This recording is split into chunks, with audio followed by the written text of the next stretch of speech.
계시므로 한번 인사하고 시작하겠습니다. 잘 오셨습니다. 한번 인사하시기 바랍니다.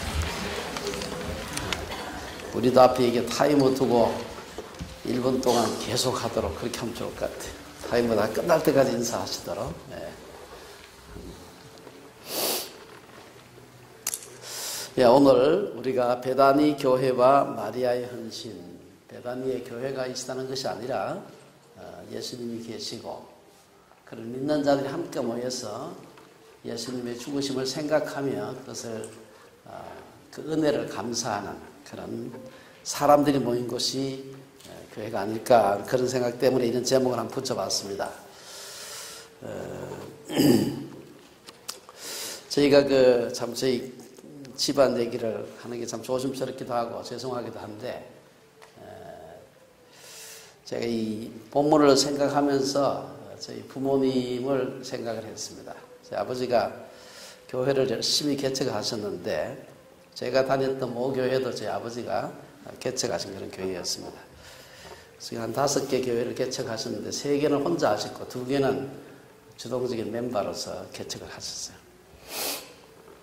근데 현재 저 점촌 시민교회라고 옛날 점촌 읍교회였으면 그 교회를 개척하실 때 그때 이제 단독으로 하신 게 아니고 그 교회가 꽤 큰 교회예요. 거기서 교회에서 주동적인 그런 역할을 하시면서 집을 건축을 하셨는데 제가 나중에 들어보니까 집에서 우리 집에 그 집을 지으려고 목재를 굉장히 많이 사다 놨는데 그 목재를 우리 어머니한테 상의도 안 하고 그냥 훌떡 헌금을 하셨나 봐요, 그거를. 그래가지고 나중에 제 어머니가 불평하는 얘기를 제가 들었습니다. 얘기도 안 하고 자기 혼자 가서 다 헌금했다고 하는 그런 얘기를 들은 적이 있습니다. 어쨌든 이런저런 수고를 많이 하셨는데 별로 저희들도 들어서 알지 사실은 보지는 못했습니다. 아주 옛날 일이 돼가지고. 근데 별로 말씀 많이 안 하셨어요. 안 하시는 게 사실은 혼자 개척하신 교회는 다 시골 교회였어요. 교회가 없는 아주 그 벽지 동네 이런 교회가 돼가지고 지금도 그때도 미자립이었지만 지금도 미자립입니다. 교회가 3개가 혼자 개척하신 건 3개를 하셨는데 지금도 제가 보니까 앞으로도 자립할 가능성이 없어요. 왜냐하면 사람이 없어요. 우리 임 장로님 아버지는 교회를 개척 하나 하셨다는데 그 교회가 커져가지고 부산에서 하셔가지고 아주 유명하게 되셨는데 제가 보니까 저희 아버지가 개척하신 교회는 앞으로도 자립할 가능성이 거의 없는 그런 교회입니다. 마지막으로 개척하신 교회가 달지라고 하는 그런 교회인데 그건 저희 아버지가 시골에서 우마차 사고 때문에 척추를 다치고 난 뒤에 마지막으로 개척하신 교회예요. 저희 집에서 한 10km 정도 떨어져 있는데 거기까지 자전거를 버스가 없었으니까 자전거를 타고 늘 가셨어요. 그래서 방법이 간단해요. 그냥 가셔서 자전거 타고 가셔가지고 교회가 없으니까 동네 이장을 찾아가가지고 이 동네에 혹시 결혼하기 전에 시집 오기 전에 예수를 믿다가 이 교회에 와서 교회가 없으니까 교회를 안 다니고 있는 그런 사람이 있냐, 혹은 이사를 왔는데 이 교회에서 옛날에 교회를 다녔다는 사람이 없느냐 이장한테 물어가지고 그 집 찾아가서 그 집부터 시작을 하는 겁니다. 그래서 주일날 가서 오전 내내 집집마다 나무 동네죠 사실은 가서 전도를 하시고 이래가지고 사람들 끌어모아서 어디도 동네 이제 공회당이라는 게 있어요. 조금만 크진 않지만 이런 데서 사랑방처럼 모여가지고 예배를 시작하고 그래서 그 숫자가 한 20명, 30명 되면은 이제 헌금도 하고 이래가지고 이제 벽돌을 이렇게 집을 하나 공터에 짓고 그래서 그게 조금 자립할 때쯤 자립은 아니지만 어쨌든 좀 맡길 수 있겠다 싶으면 이제 목사님이나 전도사님한테 맡기고 이제 손을 떼고 이런 일을 하셨어요. 근데 제가 기억하기로 1972년 11월 하순 정도로 기억을 하는데 아버지가 척추를 다쳐가지고 걸음이 불편했어요. 근데 그 자전거를 간신히 타고 이렇게 한 8km 왕복하니까 16km 정도는 굉장히 먼 거리죠. 아침에 갔다 저녁에 오시는데 대개 이제 오전에 가서 예배 드리고 사람들마다 신방하고 점심 같이 하시고 보통 한 오후 3시 정도 되면 집에 오시는데 그때는 집에를 안 오세요. 시간인데 우리는 교회 갔다 와서 우리 모교회 갔다 와서 다 점심 먹고 기다리는데 그래서 걱정을 한참 하고 있는데 한 5시 정도 거의 약간 해가 거의 질 때쯤 가까이 돼가지고 오셨어요. 오셨는데 들어오시는데 이게 막 피투성이가 돼가지고 오셨어요.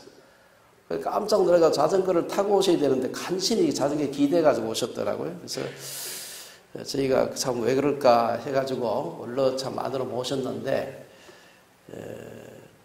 오시다가 이 바람이 북풍이 부니까 북쪽으로 집에로 와야 되는데, 북풍이 불고 하니까 힘은 없고 하다가 비틀거리다가 농로에 이렇게 그 다리가 한 1.5m 정도 되는데 그 길을 지나오시다가 그게 떨어졌어요. 근데 자전거가 위에 덮치는 바람에 이게 많이 다친 겁니다. 다행히 물이 그 농번기가 지나고 해서 물이 조금밖에 없어가지고 옷만 버리고 말아서 만약에 물이 조금만 있었으면 까딱하면 익사하실 분 안 됩니다.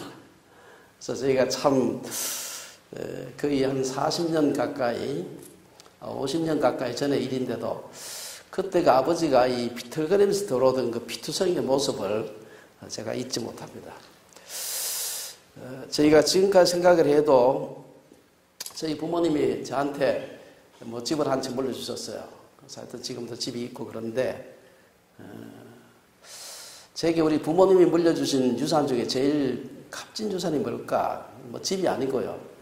그때 그 들어오시던 그 모습이 제 그 내리 속에 찍혀 있습니다. 그래서 참 잊을 수가 없는 그런 유산이죠. 그래서 저도 우리 아이들한테 이런 유산을 물려줄 수 있을까? 그런 생각을 해봅니다. 집은 뭐 돈 벌어서 물려주면 되는데 참 물려주기가 어렵구나 하는 생각을 해봤습니다.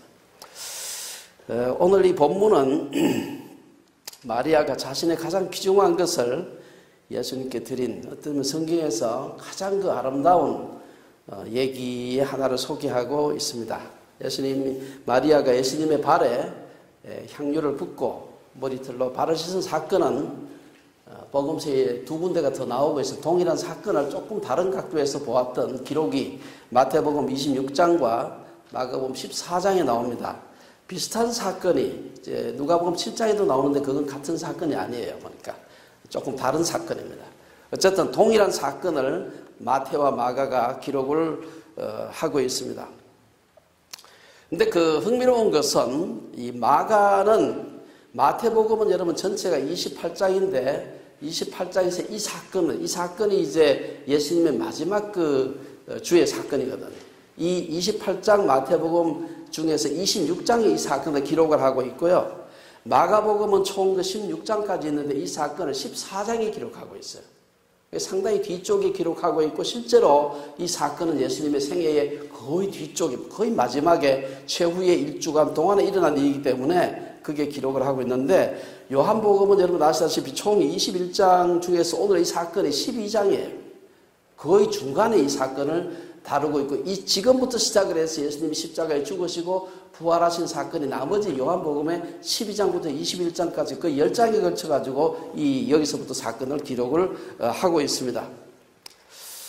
그래서 오늘 이 사건을 우리가 예수님께서 이 사건을 두고서 아주 중요한 자신에 대한 예언을 하시고 또한 앞으로 그 마리아의 행적에 대해서도 칭찬하는 걸 볼 수가 있습니다. 그래서 우리가 이 사건을 좀 살펴보면서 우리가 우리의 삶을 좀 점검해 보면 좋겠다 하는 생각이 듭니다. 우선 첫 번째 보면은 1절에 보면 예수님께서 유월절 엿새 전에 베다니에 오셨다 이런 말씀이 있습니다. 우리가 지난번에 그 11장에서 예수님께서 나사로를 살려준 사건 때문에 유대인들이 도저히 예수를 그냥 둬서는 안 되겠다. 확실하게 죽여야 되겠다고. 저는 믿긴 미웠지만 죽이려고 생각은 하지 않았어요. 그런데 11장 나사로의 부활 사건을 보고서 저 사람 그냥 뒀다가는 우리의 지위가 위험하겠구나 해서 결정적으로 죽이기로 하니까 그 살기가 도니까 사람들이 다 그 소문이 퍼지죠. 예수님께서 그래서 그 예루살렘에서 나사로 그 베단에 있지 않고 에브라임으로 하는 데로 물러가시게 됩니다.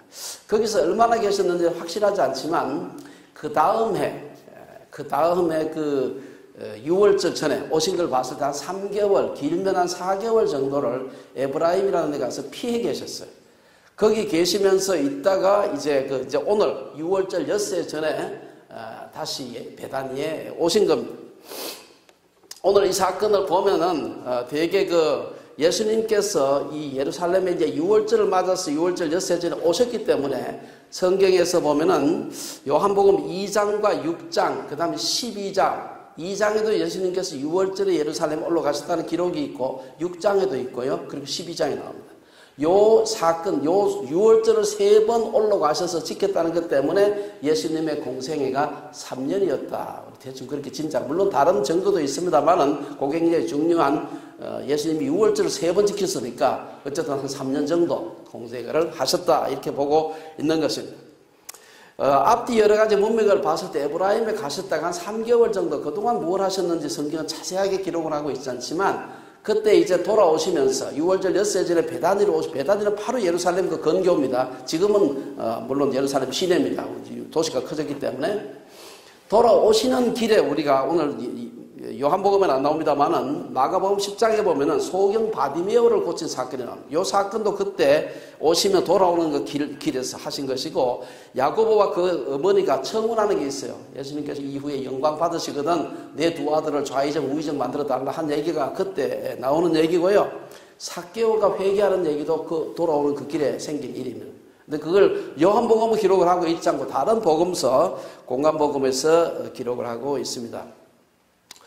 유월절이라고 하는 것은 오늘날 여러분들이 그 예수님께서 유월절에 어린 양이 되셨다 해서 유월절의 정확한 시기, 이거 참 계산하기가 쉽지 않습니다. 우리 오늘날 태양력으로 하지 않기 때문에 당시의 그 유대력이라고 하는 독특한 음력에 기초한 독특한 달력이 있습니다. 그때 했기 때문에 정확한 그 잘 모릅니다만은 대개 그 유월절 어린 양으로 죽으시고 난 뒤에 만 이틀 뒤에 예수님께서 부활하시기 때문에 부활절 계산은 사실은 콘스탄틴 대제 때부터 내려오는 그런 전통입니다만은 부활절을 대충 계산하면 그게 대충 유월절이다 이렇게 생각하시면 돼요. 유월절부터 이틀 뒤에 부활하셨으니까 유월절에 어린 양으로 죽으시고 그래서 부활절을 우리가 대충 계산하면 그때가 예수님께서 그때가 유월절이겠구나. 부활절은 춘분을 지난 후에 첫 보름 그리고 그 보름이 지난 후에 첫 주일입니다. 이 중에 하나 확실하게 정해져 있는 날짜는 춘분은 고정되어 있습니다. 3월 21일 혹은 20일이 될 수도 있는데 21일이 대부분입니다. 3월 21일 이후에 다가오는 그날이 보름이면 그날로부터 29일 뒤에가 보름 또 다른 보름이죠. 그렇죠. 그래서 그날 춘분이 보름이 되게 되면 부활절이 제일 뒤로 밀려가는 겁니다. 춘분 다음 날이 보름이면은 그 다음 주일, 그 춘분 다음 날이 3월 22일이 주일이다 그러면 그 3월 22일이 주일이고 3월 22일이 보름이고 그 다음에 그날이 마침 토요일이다 그러면은 3월 3일이 주일이 되는 겁니다. 그럼 3월 23일이 부활주일이 되는 거예요. 그 다음에 제일 길게 생각하면 3월 21일이 보름이다 그러면 그로부터 29일이 지난 4월 18일 정도 되나요? 그때쯤 돼가지고 4월 19일이 보름이 되면 그 다음 보름이 되고 또 4월 19일이 하필 보니까 그날이 주일이 돼가면은 그날 말고 그 다음 주이기 때문에 4월 26일이 부활주일이 되는 겁니다. 그래서 부활주일이라고 하는 것은 3월 23일부터 4월 26일 사이에 있어요. 복잡합니까? 되게 복잡한 것 같죠? 대개 이제 부활절이 3월 23일부터 늦으면 4월 26일 사이. 근데 그거보다 이틀 뒤가 대충 유월절. 대충 그 정도 생각하시고, 그 유월절보다 엿새 먼저 예수님께서 오셨다 생각하시면은, 대충 생각하시면 복잡하긴 하지만, 대개 아마 예수님께서 베다니에 오셨던 것이 한 3월 15일부터 4월 18일 사이가 아닐까, 이렇게 생각해 볼 수가 있습니다. 좀 복잡하긴 합니다만은, 대개 4월 초순 정도, 이 정도에서 예수님께서 마지막 유월절, 본인이 유월절 어린 양이 되시기 위해서 베다니로 오시고, 결국은 예루살렘에 그 다음날 토요일날 이제 오늘 만찬이 있고, 주일날 예루살렘 입성하시고, 그리고 그 주말에 예수님께서 세상 떠나시고, 금요일에 세상 떠나시고, 그 다음 주일날 부활하는 그런 순서를 생각하시면 될 것 같아요. 어쨌든 요런 대충 시간표를 생각하시면서 유월절 엿새 전에 예수님이 베다니로 오셨다는데 베다니에 대해서는 이미 말씀을 드렸습니다. 잠깐은 다시 한번 살펴보면 유대의 여러 지명들은 보게 되면은 여러 가지 지명 자체가 영적인 의미를 담고 있는 경우가 많습니다. 예를 들면 베델 하는 것은 벳엘, 마트 해가지고 엘 하면 하나님의 뜻입니다. 그래서 하나님의 집이다, 여호와의 전이다, 그런 뜻이 있고요. 베데스다 그러면은 이것도 역시 집이라는 말이죠. 쓰다, 베데스다 할 때 뒤에 이거는 자비라는 뜻, 자비의 집, 베들레헴 그러면 이거는 레헴 하는 거 떡이라는 뜻입니다. 그래서 베들레헴 해가지고 떡집이라는 뜻입니다. 그런데 벳안이라는 말은, 이건 안이라는 말은 가난한, 비참한, 괴로움, 고난 뭐 이런 뜻이에요. 그래서 가난한 사람의 집 혹은 때로는 긍휼의 집, 빈민구제소 같은 뭐 그런 걸 얘기하기도 하고요. 어쨌든 이 지명 속에 어떤 그 슬픔이라든지 고난이라든지 괴로움 집이라는 그런 이 지명은 잘 없어요, 사실은. 모든 지명을 좋은 뜻으로 지으려고 하기 때문에. 그런데 실제로 이 베다니에는 질병과 죽음과 눈물과 슬픔이 있었다. 우리가 이미 공부를 지난 11장에 그 나사로의 부활 사건을 통해서 우리가 보았습니다. 실제로 베다니는 나병 환자들이 완전히 나을 때까지 예루살렘 바로 근교에 있으면서 나병 환자들이 예루살렘 들어갈 수가 없죠. 나병 환자니까 거기서 기다렸다가 완전히 다 나은 것을 제사장에게 확인하면은 예루살렘에 들어가고 성전에서 가서 제물도 드릴 수 있는, 그래서 그때까지 기다리고 있는 것이 베다니였다, 그런 얘기도 합니다. 실제로 베다니는 질병과 눈물과 그 죽음의 동네였습니다. 우리가 지난 공부한 대로 나사로는 베다니에서 병이 들었고, 오늘 우리가 잔치가 벌어졌던 나병 환자 시몬도 결국 베다니에서 살았습니다. 나사로는 이곳에서 죽었고요. 그래서 나사로는 죽고 난 뒤에 그곳에서 가족들과 심지어 예수님도 나사로의 죽음을 두고 눈물을 흘린 곳입니다. 어쩌면 이 세상은 베다니와 같다 생각해 볼 수가 있습니다. 아담 이후에 세상에서는 어디나 질병이 있고 죽음이 있고 눈물이 있습니다. 죽음은 가족도 아름다움도 재산도 모두 빼앗아갑니다. 그래서 사도 바울은 고린도전서 15장에서 죽음을 가리켜서 맨 나중에 멸망받을 원수다, 이런 표현을 합니다. 맨 나중에 최후의 원수가 죽음이라는 거죠. 또 계속해서 15장에 보면은 썩을 것과 죽을 것이 썩지 아니할 것과 죽지 아니할 것을 입는 것이다. 그래서 완전히 다르다는 것이죠. 예. 다음에 마지막 끝에 가보면 56절에 보면 고린도서 15장 56절은 쏘는 것이다. 죽음은 쏘는 것이다. 그래서 불교에서는 이 세상을 가리켜가지고 괴로움이 가득한 바다, 고해라고 얘기를 합니다. 이 사실은 제가 가끔 말씀드립니다만 뭐 인생이 얼마나 즐거우냐, 라이프 is good, 뭐 어디 상표 이름 같죠, 그거. 아직 인생을 잘 몰라서 그런 겁니다. 우리 시집가 우리 예은이가 맨날 그 학교 다닐 때 라이프 is good 가서 좋대. 그래서 저게 나이가 안 들어서 그렇다 생각을 한 겁니다. 이런 베다니를 소개하면서 1절에 보면 이곳은, 오늘 12장 1절에 보면 이곳은, 베다니는 예수께서 죽은 자 가운데서 살리신 나사로가 있는 곳이다. 이 12장 1절에서 다시 얘기를 합니다. 왜냐, 이 사건이 원체 중요해서 11장에 실컷 얘기했는데 다시 12장 설명하면서 그건 베다니가 어떤 데지 않아요. 예수님께서 엿새 뒤에 이제 저 에브라임 가서 한 몇 달 지나시다가 돌아오셨는데 그곳이 어디냐 하면은 베다니인데, 그 베다니는 바로 예수께서 이전에 나사로를 부활시킨 그 동네, 한 번 더 강조를 하는 걸 볼 수가 있습니다. 그렇다면 이 사건이 일어난 구체적인 장소는 베다니인데 베다니의 누구 집일까? 오늘 우리가 본문을 보게 되면은 1절에서 보면 예수께서 베다니에 이르시니 이곳은 예수께서 죽은 자 가운데서 살리신 나사로가 있는 곳이라 했지, 베다니엔 오셨는데 나사로의 집이라는 얘기는 없어요. 저는 뭐 나사로의 집이라는 얘기가 나오는데 나사로의 집이라는 얘기가 없습니다. 대신에 오늘 본문에는 그 정도만 나옵니다만은 똑같은 사건을 기록하고 있는 마태복음 26장에 보면은 같은 사건입니다. 예수께서 베다니 나병 환자 시몬의 집에 계실 때에, 이렇게 얘기해요. 명확히 집이 나오죠. 베다니에 있고 누구 집? 시몬의 집이다.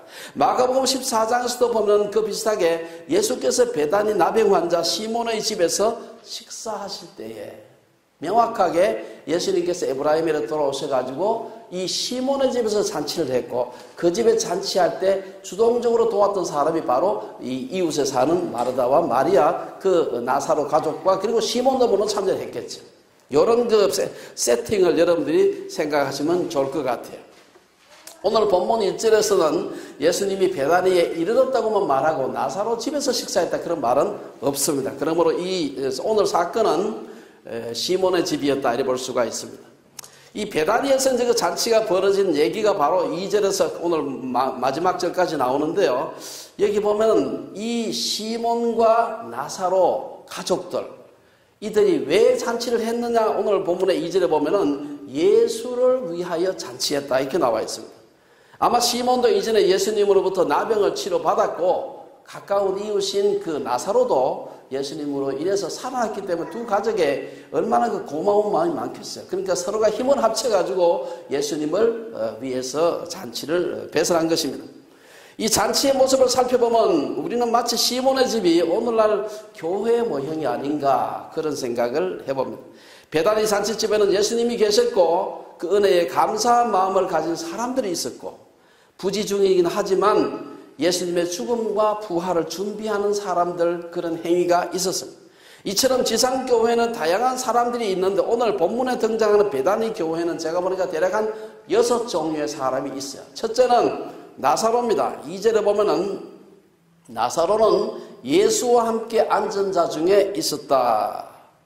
나사로는 예수님과 참석한 손님들과 더불어서 만찬 자리에 앉아 있었는데 여기서 보면 예수와 함께 앉은 자 중에 있었다. 여기 사실 우리말에서 번역하다 보면 여기 살짝 묻히게 되는데 여기 앉는 말은 그냥 앉는 게 아니에요.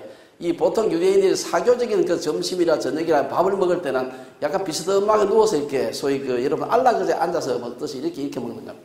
그래서 편안하게 사람들하고 이렇게 식사를 하면서 교제를 하면서 거기 앉아 있었다. 실제로 잔치에 참여한 많은 사람들은 베다니에 많은 사람들이 왔는데 사실은 나사로와 예수님을 보러 왔어요. 왜? 나사로가 죽은 사람이 살아났대. 그리고 그것 때문에 그를 살리신 예수님도 오시고 하니까 목적이 예수님도 보고 나사로도 보고 이래서 나사로를 보기 위해서 온 손님들이 많았습니다. 11절에 보면은 나사로 때문에 많은 유대인이 가서 예수를 믿게 되었다. 뭐 그런 말도 있습니다. 저는 오늘날도 이 나사로 같은 사람들이 교회에 가끔 있습니다. 교회는 부지런히 드러나지 않게 쫓아다니면서 봉사하는 사람도 있지만 나사로처럼 가만히 앉아가지고 한몫하는 분들이 꽤 있습니다. 그런 사람들이 있어요. 우리 교회에 몇 해 전에 이제 토론토로 이사 가셨는데 우리 김 장로님이라고 계셨어요. 근데 그분이 이제 연세도 많고 오실 때 벌써 몸이 좀 안 좋아요. 보통 그때 70이 훨씬 넘으셨고. 그러니까 뭐 특별하게 은퇴도 하셨으니까 뭐 그렇게 뭐 일을 하시기도 힘들고 몸도 불편하고 늘 자기가 뭐 그렇게 큰 헌금을 하지도 못하고 크게 봉사도 못한다고 늘 미안해 하세요. 그래서 제가 한 번은 절대로 그렇게 생각하시면 안 돼요. 그냥 그 자리에 앉아 계시는 것만으로도 충분하니까 절대 일 안 하긴다. 그래서 마음만으로 충분하지 뭐 일을 뭐 할 필요가 뭐가 있어요. 그냥 가만히 앉아 있으면 은혜가 되는 분들이 나사로 같은 그런. 두 번째, 마르다 같은 사람이 여기 보면 거기서 2절에 보면 예수를 위하여 잔치할세. 마르다는 일을 하고 일을 한다는 말이 미완료 과거인데 이게 계속해서 일한다는 이 사람은 올 때만 되면 마르다가 가서 일하는 겁니다. 딴 데도 보면 마르다가 항상 일했다는 표현들이 다른 복음서에도 나오고 있습니다. 누가복음 10장에도 보면 마르다는 준비하는 일이 많아 마음이 분주한지라. 사실 교회에는 이 마르다처럼 부지런히 몸으로 섬기는 분들이 있습니다. 이 드러나는 일도 있고 안 드러나는 일도 있고 주방이라든지 주일학교, 행정, 회계 우리 교회가 크지 않은 교회지만 이 교회가 돌아가는데 많은 사람들이 보이게 보이지 않게 수고를 하는 겁니다. 그래서 이 교회가 돌아가는 거예요. 그런 분들이 있는 것입니다. 그런 봉사일을 즐겁게 하는 분들이 있고 그런 분들 때문에 교회가 잡음 없이 돌아가는. 세 번째 마리아 같은 사람이 있어요. 3절에 보면 마리아는 지극히 비싼 향유 곧 순전한 나드 한 건을 가져다가 예수의 발에 붓고 자기 머리털로 그의 발을 닦으니 향유 냄새가 집에 가득하더라. 이 마리아 같은 사람이 있어요. 그래서 여기 보면은 우리가 좀 더 후에 좀 더 자세히 살펴보겠습니다만은 마리아는 가장 귀중한 향료를 주님께 드리면서 동시에 다른 데도 보면 이래요. 마리아는 예수님 가장 가까운 발치 앞에 앉아가지고 예수님의 말씀을 열심히 듣는 사람이었다. 그런 표현이 있습니다. 누가복음 10장 39절에 보면은 그 마리아라 하는 동생이 있어. 마르다에게 마리아라는 동생이 있어 주의 발치에 앉아 그의 말씀을 듣더니 이런 표현이 있어요. 아마 이 사람은 좀 마르다하고 마리아하고 아마 굉장히 성격이 대조적인 성격이 아닌가 그런 생각을 해봅니다. 마리아는 지금 이 잔치가 이 땅에서 우리의 사랑하고 존경하는 예수님과의 마지막 잔치가 될 수 있겠다는 걸 아마 직감적으로 좀 알고 있었던 것 같아요. 어쨌든 그는 주님께 이 마지막이라는 생각이 자꾸 들어가지고 뭔가 자기가 가지고 있는 최선의 것을 드리고 싶었던 겁니다. 더 주님의 말씀을 듣기를 원했습니다. 누가복음 10장에서 마리아와 마르다가 예수님을 섬기는 것을 보면은 마리아는 늘 주님의 발 앞에 있었고 마르다는 늘 부엌에 있었다 이렇게 되어 있습니다. 유대에서, 유대나라 그 전통에서 어떤 사람의 발 앞에 앉는다는 것은 내가 그 사람으로부터 뭔가 배우고 싶다는 표시라 그래요. 예수님께 제일 가까이 앉아가지고. 학교에서도 보면 가까이 앉는 사람이 있거든. 앞쪽에 앉는 사람이 있고, 교회에서도 보면 앞쪽에 앉는 사람이 있어요. 여러분, 앞에 꼭 많이 앉아야 됩니다. 그래서 앞에 앉아야 말씀을 듣기가 좋죠. 어쨌든, 마르다는 주님께 배우려고 하는 마음이 많았던 사람이다. 네 번째로는 4절에서 6절에 보면 그 즐거운 잔치에 가룟 유다에 대한 얘기가 나오고 있습니다. 아름다운 헌신과 봉사가 있는 그런 배단이었습니다만은 이를 못마땅하게 여긴 사람도 있었습니다. 사람들은 마리아의 이런 행위를 두고서 어떤 행위입니까? 예수님의 발을 그 비싼 향유를 붓는 행위를 보고 꾸중했다.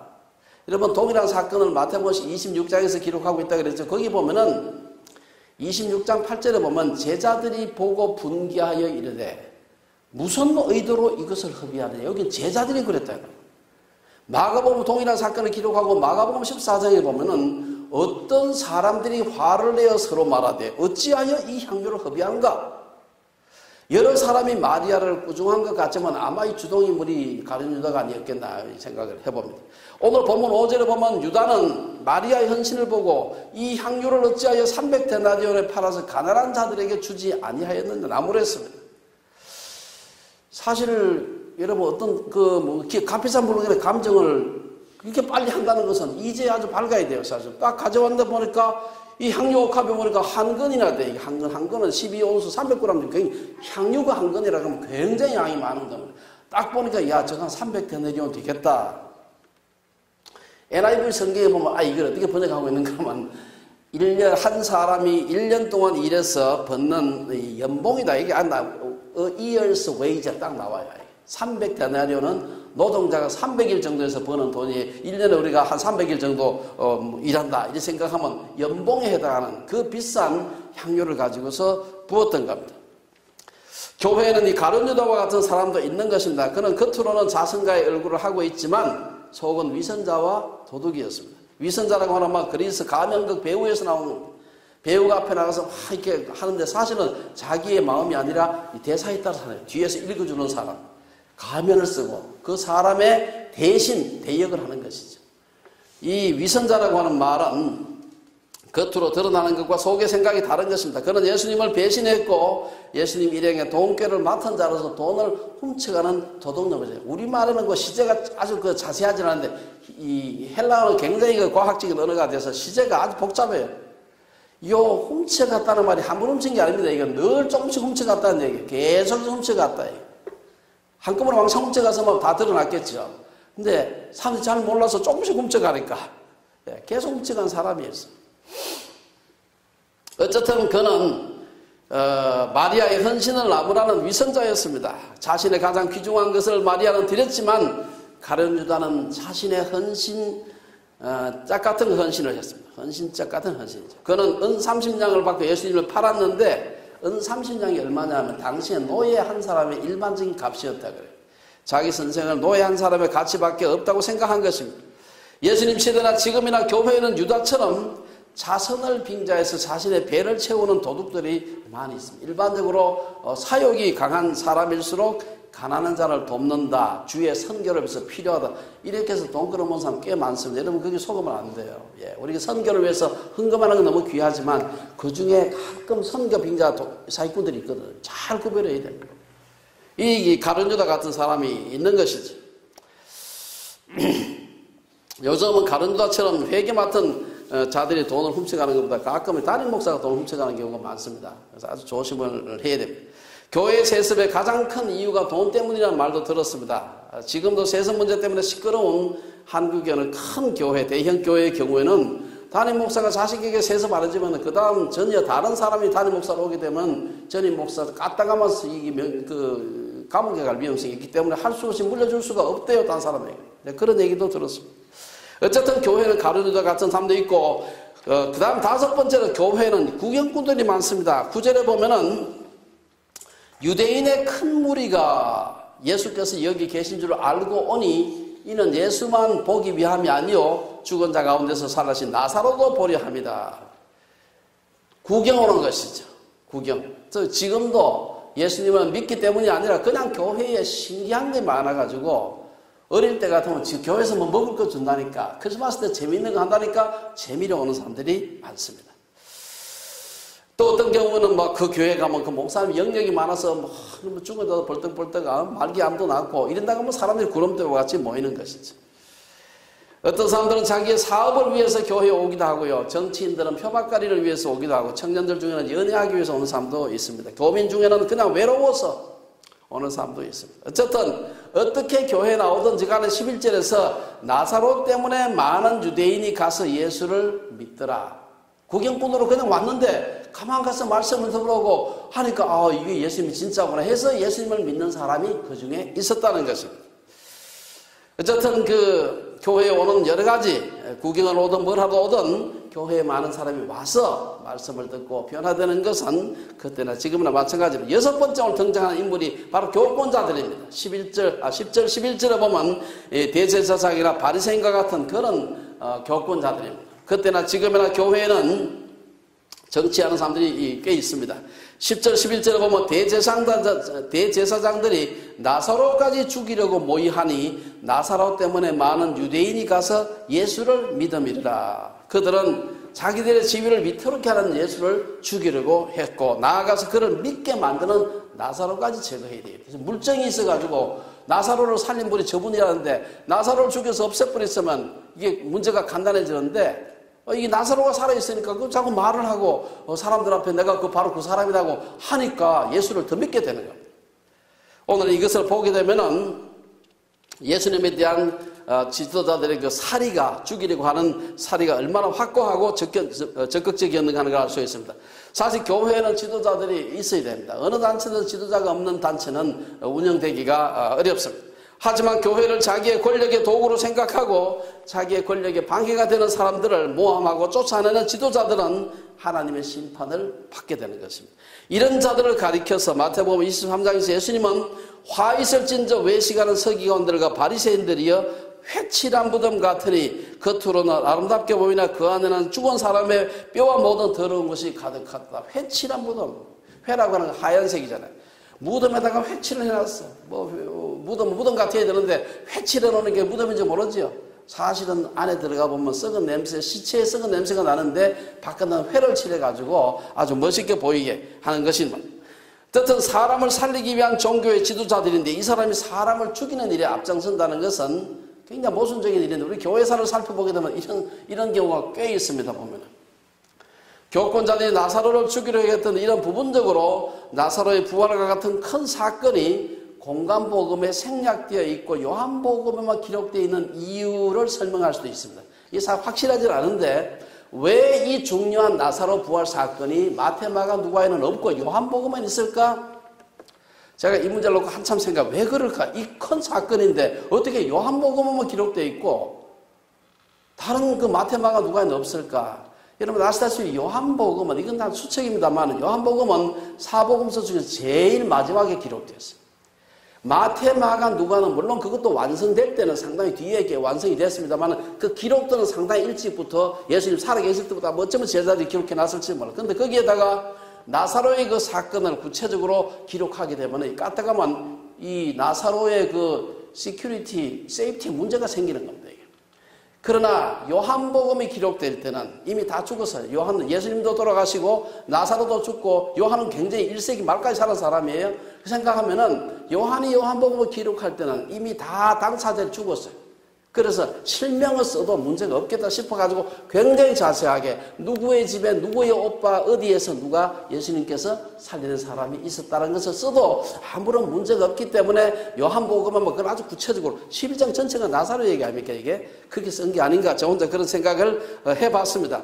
그 비슷하게 생각해 볼 수 있는 것이 보면은 겟세마네 동산에서 대제사장의 종의 귀를 자른 사람이 베드로다라고 실명 거명하는 요한밖에 없습니다. 딴 데는 보면은 어떤 사람이 뭐 이렇게 한다든지 그 구체적인 지명 사람 이름을 거명하지 않습니다.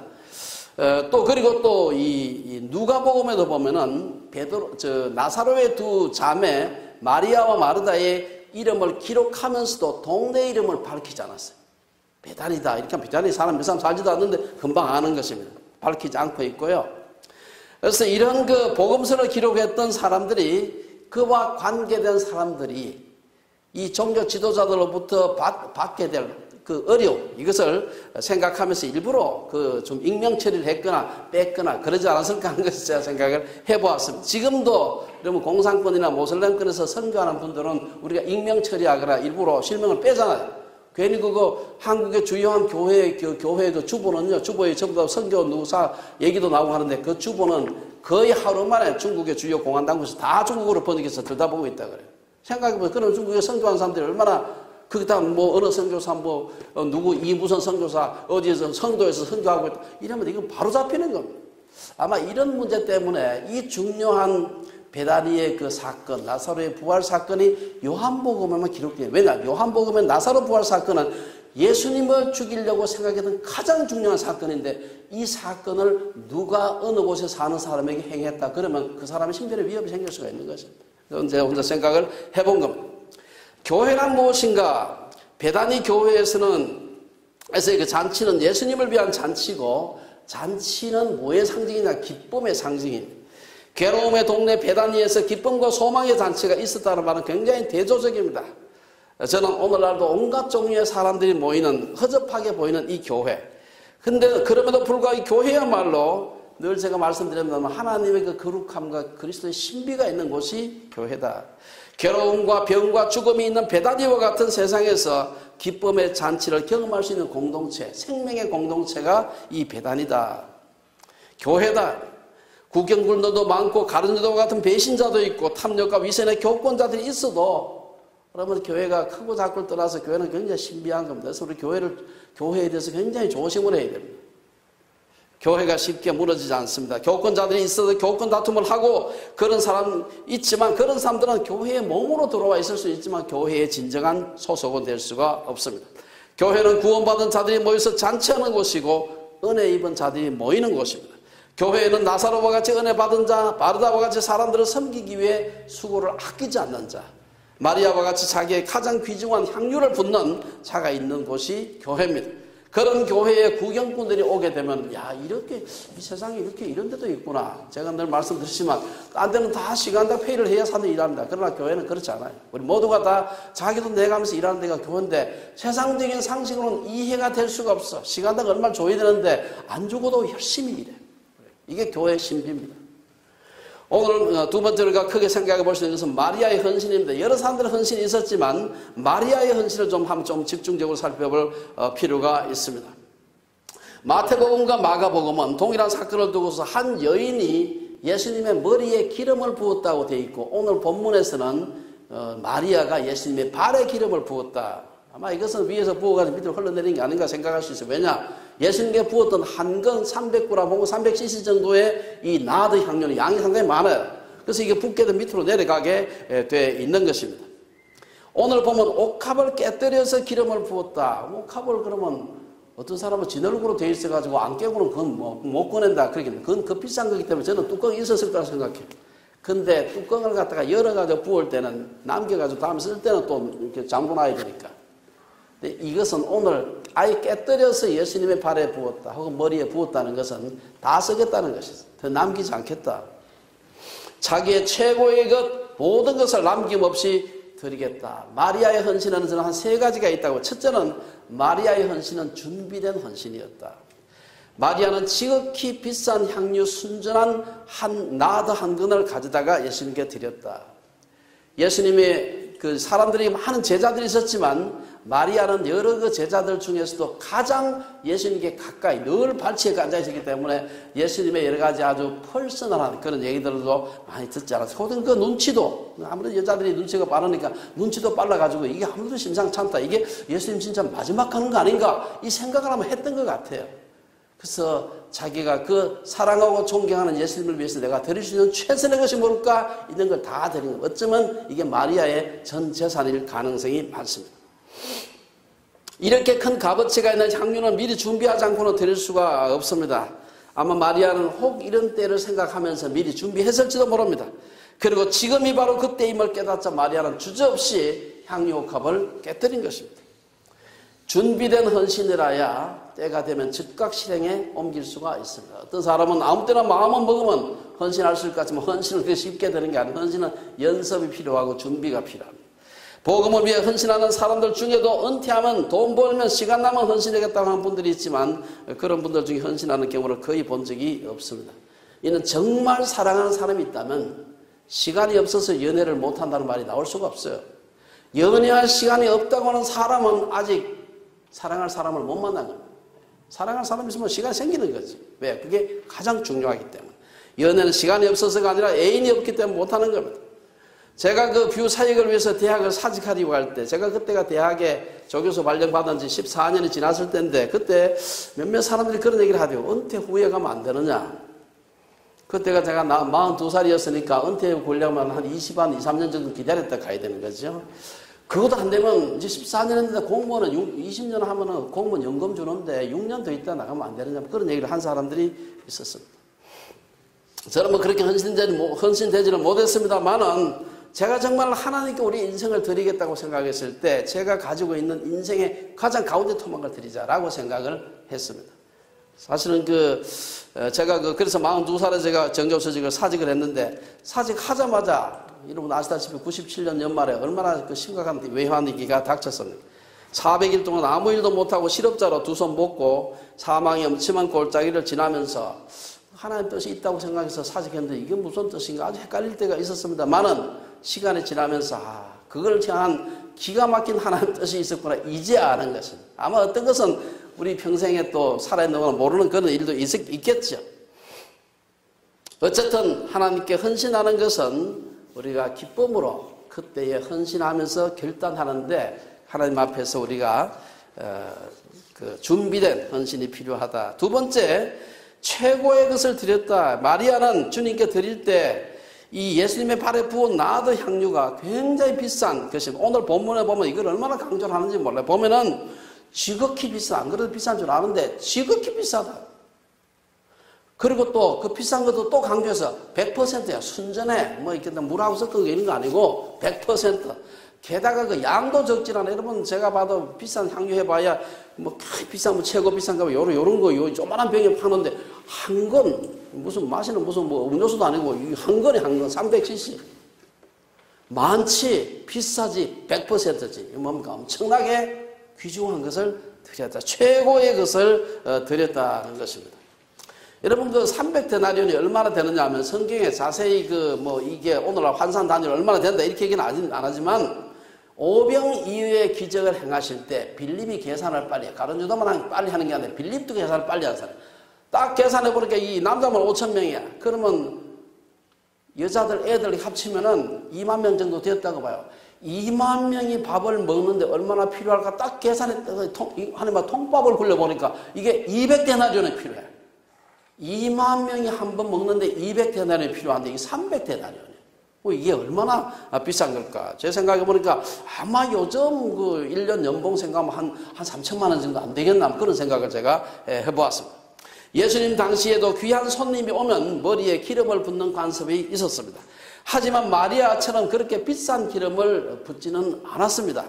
또한 귀한 손님의 발을 씻은 후에 향유를 사용하기도 하지만 대개 그 발에 냄새도 나고 하기 때문에 씻고 난 뒤에 몇 방울 떨어뜨려가지고 냄새만 확 풍기고 이러지 막 갖다 하는 말로 들이붓고 이런 건 하지 않는 것입니다. 게다가 그 마리아는 비싼 향유를 모두 사용했을 뿐 아니라 여인의 소중한 머리털로 예수님의 발을 씻었다. 머리카락은 여자의 영광이라 그랬습니다. 바울은 고린도전서 11장에서 만일 여자가 긴 머리가 있으면 자기에게 영광이 되나니 긴 머리가 영광이다. 지금도 여자들이 머리값이 굉장히 비쌉니다. 저는 남자들에 비해서 그렇게 이 말씀 값이 비싼지 몰랐어요. 파마카스 남자들 머리값이 10배 정도 되는 것 같아요. 같은 분인데 어떻게 그리 비싼지 잘 모르겠어요. 어쨌든 굉장히 비쌉니다. 그 비싼 소중한 머리털로 가장 더러운 발을 씻겠다는 데는 묘한 대조가 있습니다. 당시 풍습에서는 손님이 집에 왔을 때 발을 씻기는 것은 천한 종이 하는 일입니다. 하지만 마리아는 귀한 분의 발인데 그 발을 차마 손으로 씻을 수 없어서 자기 머리털로 씻었다. 귀한 분들에게는 아까울 게 없는 것입니다. 참 사랑에는 희생이 따르고 희생하고 헌신하는 정도가 사랑이다. 세 번째, 마리아의 헌신은 말 없는 헌신이었습니다. 마리아는 엄청난 헌신을 하면서도 여기에 마리아가 한 얘기가 나오질 않아요. 그냥 오늘 본문에는 눈물로 뭐 했다는 말은 없는데 마리아가 예수님의 발을 머리털로 씻었다 하는 얘기만 나와요. 근데 중요한 것은 마리아의 헌신과 봉사를 사람들이 칭찬하지 않았습니다. 아까 뭐 읽었습니다만은 제자들은 마태복음 보면은 보고 분개했다. 마가복음에 보면 화를 내어 서로 말했다. 오늘 본문에 보면 가룟 유다가 한 얘기가 나오죠. 보면 이 향유를 어찌하여 300데나리온에 팔아 가난한 자들에게 주지 아니하였느냐. 사람들이 옆에 지금 둘러싸여 있는데 이 사람이 머리털로 뭘 씻는데 한마디씩 다 하는데 사람들이 그 분위기가 어땠을까 한번 생각해 볼 필요가 있습니다.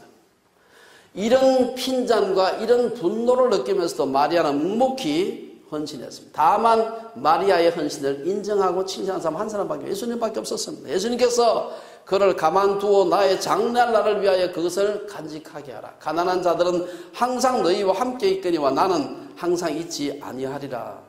마리아가 영적 통찰력이 있었지 않았나 생각했습니다. 그녀는 예수님의 죽음을 직감하고 있었고 이번 만남이 예수님과 살아생전의 마지막이라는 것을 알고 있었습니다. 제자들은 예수님 가장 가까이 있었지만 예수님이 십자가에서 처형되는 날이 일주일밖에 남지 않은 지금까지 예수님을 유대를 로마로부터 해방시킬 정치 군사적인 메시아로만 생각을 하고 있었습니다. 그래가지고 예수님은 죽으려고 지금 예루살렘으로 가시는데 제자들은 예수님이 로마인들 다 쫓아내고 이 유대 임금이 되면 나는 좌의정하겠다, 나는 우의정하겠다 서로 이 자리 다툼하고 있는 걸 볼 수가 있습니다. 예수님의 수제자라고 하는 베드로조차 예수님이 인자가 많은 고난을 받고 장로들과 대제사장들과 서기관들에게 버림받아 죽임을 당하고 사흘 만에 살아나리라 하자 이를 만류했다. 예수님께서 베드로를 꾸짖으시면서 사탄아 내 뒤로 물러가라. 네가 하나님의 일을 생각하지 아니하고 도리어 사람의 일을 생각하는도다. 그 후에도 베드로는 또 혼났어요. 마태복음 16장에 보면은 한 번 더 예수님의 죽음을 만류하려고 하다가 심한 책망을 받는 얘기가 마태복음 16장에 나오고 있습니다. 우리가 진정으로 사랑한다면 자기가 할 수 있는 최선의 것을 하는 것입니다. 너무 비싸서 못 주는 건 할 수가 없지만 자기가 구할 수 있는 것은 구해서 드리는 것이죠. 예수님이 우리의 죄를 위해 십자가에 죽으신 하나님의 아들이라고 믿는다면 그리고 우리가 그분을 진심으로 사랑한다면 우리의 최고의 헌신을 받을 만한 분이라는 겁니다. 그런 분을 사랑하는 것에 관해서 예수님은 내 마음을 다하고 목숨을 다하고 뜻을 다하고 힘을 다하여 주 너의 하나님을 사랑하라. 우리가 여기서 7절 8절에서 흠금과 구제에 대한 것을 좀 생각해 볼 필요가 있습니다. 예수님께서 마리아가 그렇게 헌신을 하니까 그거 구제하지 팔아서 그때 예수님께서 그를 가만두어 나의 장래할 날을 위해서 그것을 간직하게 하라. 이건 좀 성경의 해석이 조금 어려운 부분이긴 합니다만은 어쨌든 이 말씀은 신명기 15장에 있는 말씀을 인용한 말씀이라 생각됩니다. 신명기 15장 11절에 보면 땅에는 언제든지 가난한 자가 거치니 아니하겠으므로 아무리 그 복지하고 여러 가지 그 구휼기관을 만들고 해도 항상 가난한 사람이 있다. 이 말은 절대로 예수님이 가난한 자들을 생각하지 않은 게 아니에요. 성경에 보면 제가 읽다 보니까 이런 말씀이 요한복음 13장 29절에 보면은 예수님께서 최후의 만찬에서 가룟 유다에게 네가 하는 일을 속히 하라고 했을 때 다른 제자들은 유다가 돈꾀를 맡았기 때문에 속히 하라는 말은 빨리 네가 스승을 배반하기로 했으면 빨리 배반하고 네가 하고 싶은 일을 하라는 그런 뜻인데 그 말을 제자들이 잘못 듣고서 뭐라고 해석을 하는가 하면은 요한복음 13장 29절에 보면은 가난한 자들에게 유다가 돈꾀를 맡았기 때문에 가난한 자들에게 무엇을 주라 하시는 줄로 생각했다. 예수님께서 이런저런 헌금하는 사람이 있지 않겠어요? 그런데 보니까 좀 여유가 있어. 그리고 주변에 가난한 사람이 있어. 그때는 유다한테 시켜서 구제하라. 이 얘기를 자주 하셨던 것 같아요. 그래가지고 빨리 네가 할 일 빨리 하라 그러니까 늘 하던 것처럼 유다로 하여금 가난한 사람 구제하라는 일을 또 하라고 얘기하시는구나. 그렇게 생각한 겁니다. 이 말은 무슨 얘기입니까? 예수님께서 가난한 자를 절대로 무시하거나 못 본 채 한 분이 아니라 하는 것입니다. 그러나 예수님의 죽음은 300데나리온에 해당하는 값비싼 향유를 사용하는 것이 마땅할 정도로 귀중함을 의미하는 것입니다. 이웃을 사랑하는 것은 귀중하지만 헌금, 즉 하나님을 사랑하는 것이 우선이라고 할 수 있습니다. 우리가 그 율법사가 예수님을 시험하여 묻기를 율법 중에 어느 계명이 큽니까? 라고 했을 때 예수님께서 내 마음을 다하고 목숨을 다하고 뜻을 다하여 주 내 하나님을 사랑하라 헌금하고, 두 번째 이것이 크고 첫째되는 계명이고 둘째도 그와 같으니 내 이웃을 내 자신과 같이 사랑하라. 두 계명이 온 율법과 선지자의 강령이다. 예, 결론적으로 몇 가지 말씀드리고 마치겠습니다. 지금까지 우리는 베다니 잔치에서 보이는 교회의 모습, 그 중에서도 특히 마리아의 아름다운 헌신을 살펴보았습니다. 불트만이라는 신학자는 말하기를 마리아의 이 행동은 머리털로 향유를 붓고 발을 씻긴 이 헌신을 두고서 마리아의 행동은 예수님의 죽으심에 대하여 예언함인데 그것은 가야바의 예언과 대조된다. 즉 가야바는 예수님의 원수된 자로서 그의 죽으실 것을 예언했지만 마리아는 그의 제자로서 그리했다. 우리가 오늘 말씀을 생각하면 스스로 좀 던져볼 질문이 있습니다. 우리가 정말 예수님을 사랑하는가? 저도 늘 그런 생각을 해봅니다. 정말 내가 예수님을 사랑하는가? 그리고 그 사랑을, 예수님을 사랑한다면 그걸 어떻게 표현하고 있는가? 그리고 그 표현은 진정성이 있는가? 혹시 다른 히든 아젠다가 있는 것은 아닌가? 선교도 되고 나도 잘 살고 애들도 공부 좋은 데가 시키고 혹시 이런 뜻은 없는지 생각을 해볼 필요가 있습니다. 그런 생각에 이런 질문을 생각한다면 시몬의 집에서 예수님을 위해서 잔치를 배설한 자들은 정말 용기 있는 자들이었습니다. 요한복음 9장에 보면은 이미 유대인들이 누구든지 예수를 그리스도로 시인하는 자는 출교하기로 결의하였다. 이런 표현이 있습니다. 하물며 그분을 집에 모시고 잔치를 한다는 것은 출교나 사회적 왕따를 각오하지 않고는 할 수 없는 그런 행위였습니다. 예수님을 위해 잔치를 했던 사람들과 같이 주님이 원하는 자는 계산하지 않고 따르는 것입니다. 사람의 칭찬에 인정은 문제가 아닌 것입니다. 마리아가 향유 옥합을 깨뜨리고 예수님의 발에 기름을 부은 것은 다만 비싼 향품을 예수님께 드린 것으로 그치지 않았습니다. 그는 예수님의 고통에 참여하는 것이었습니다. 우리는 마리아와 같이 때로 선한 일을 위한 혹은 교회를 위한 헌신과 희생을 항상 칭찬만 온다고 생각하면 안 됩니다. 헌신하면서 비난받을 수 있다는 사실을 기억하고 주님의 위로만으로 만족하는 법을 배우는 게 필요합니다. 마리아는 시몬의 집에서 열린 만찬에서 금전적인 손실과 고통이라는 대가를 치루었지만 주님께서 주시는 기쁨으로 충만했다고 할 수 있습니다. 오늘 우리가 살아가는 이 삶의 무게도 결코 가볍지 않습니다. 하지만 우리 주빌리의 온 성도들이 주일마다 우리가 참 주일마다 교회에 모여가지고 이 배단이 잔치에 참여하는 그런 기쁨이 넘치시기를 주의 이름으로 축원합니다. 기도하겠습니다.